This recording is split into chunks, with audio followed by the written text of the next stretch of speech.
Thank you, Madam President. I respect all the protocols.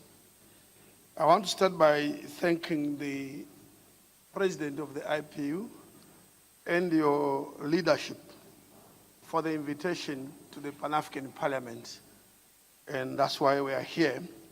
May I also thank the government of Rwanda, the President of the Senate of Rwanda, the Speaker of the Parliament of Uganda, who is currently in the chair, for inviting us, and that we have actually enjoyed your hospitality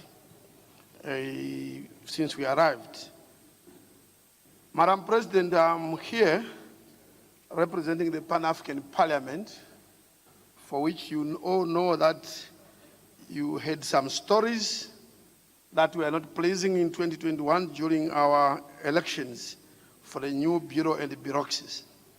But I want to announce that Pan-African Parliament is now back in full operation.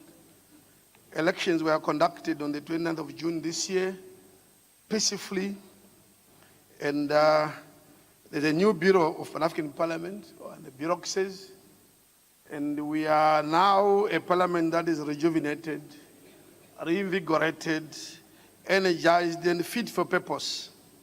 And that purpose is to ensure that all the citizens, primarily of the African continent, have a platform to express their views and make an input into the development agenda of the continent. We are also here, Madam President, to demonstrate and acknowledge the importance of the work of the PAP, and also to show the commitment to strengthening collaboration with the IPU and all other parliamentary institutions, be they regional or national. PAP is participating in this IPU assembly, albeit as an observer, because we feel it is critical, and as has been said, imperative that we also make an input into the theme that is on the table. Madam President, in a book entitled Sex and World Politics by Hudson Varedi, he said, and I quote, "Gender equality is the #1 predictor of peace, more so than a state's wealth or level of democracy or religious identity." The global study on the implementation of the United Nations Security Council Resolution 1325, conducted by the United Nations Women, or UN Women in 2015, affirmed that preventing gender-based harm is critically linked to cultivating peace for the home, from the home to the world. It is therefore timely and relevant for the IPU to initiate debate on this theme, gender equality and gender-sensitive parliaments as drivers of change for a more resilient and peaceful world. Madam President, the question therefore, which is critical, is, are we putting our money where our mouth is? That's the question. Gender equality and gender mainstreaming cannot be achieved by mere political rhetoric without the requisite budgetary support, which in itself is a reflection of the political will to promote gender parity. Do our national budgets reflect our commitment to gender parity? As parliaments charged with the power of the purse, are we analyzing these budgets with a gender lens? Do we have the capacity to analyze these budgets in a gender lens and ensure that the differential needs of women, men, boys, and girls are catered for before we pass our respective national budgets?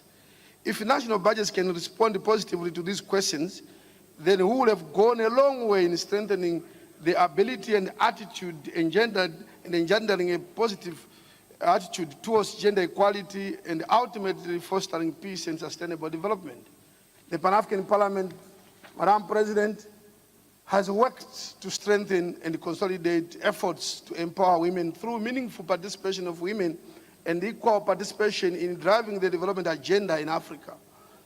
In addition to the Women's Caucus at Pan-African Parliament and the Committee on Gender, Family and Youth and People with Disabilities, which seek to advance the common cause of women on the continent, we have created space for an annual women's conference at every October plenary session, through which the PAP is able to harness the enormous potential of constructive engagement of African women to Africa's development agenda. Our theme for this year's Women's Conference, which will be held during the first week of November 2022, the theme is Women Empowerment and Inclusion in Governance. We undertake to use the opportunity to self-introspect, guided by the IPU Plan of Action on Gender-Sensitive Parliaments, and come up with concrete proposals for further promote gender equality on the continent and make the PAP or the PAP as an institution more gender-sensitive. Cognizant of the impact of conflict on women and children, the PAP has also undertaken fact-finding missions to assess the situation of women and girls in conflict areas, including in Chad, May 2006, May 2006, Central African Republic, April 2007, Burkina Faso, 2008, Sahrawi Republic, July 2011, and Sudan and South Sudan, September 2012. In order to increase awareness and eradicate harmful traditional practices such as female genital mutilation, the PAP has undertaken missions to various member states, including Ethiopia in 2009. It contributed to the launch of a pilot training program for African midwives in Sudan in 2012 towards strengthening health systems, particularly in the provision of maternal health services in Africa. At the October session 2022, we will also debate and adopt, Madam President, we will debate and adopt the model law on gender parity, which we hope will be used as a benchmark by African countries in improving national legislation to ensure that it promotes gender equality. Madam President, I thank you.